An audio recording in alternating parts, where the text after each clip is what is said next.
जय जय श्री राधे। नचिकेता कौन था जिसके प्रश्न का उत्तर देने में यम भी हो गए थे असहज। नचिकेता ने छोटी सी उम्र में ही उस ज्ञान को प्राप्त किया था जिसे बड़े बड़े ज्ञानी भी प्राप्त नहीं कर सके।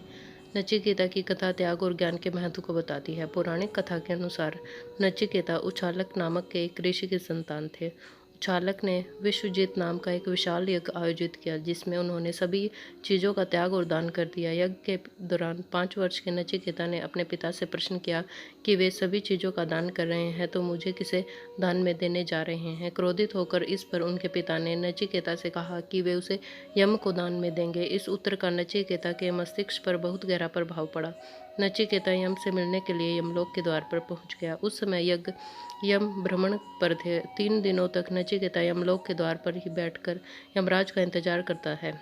जब वे बात यमराज को पता चली तो एक बालक की इस निष्ठा को देखकर प्रभावित हुए उसे अपने पास बुलाकर 3 वरदान मांगने को कहा। नचिकेता ने पहले वरदान के तौर पर पिता के क्रोध को शांत करने का वरदान मांगा जिसे यम ने स्वीकार कर लिया। इसके बाद नचिकेता से यम ने दूसरा वरदान मांगने को कहा। नचिकेता ने कहा कि ज्ञान प्राप्त करने के लिए क्या करना चाहिए।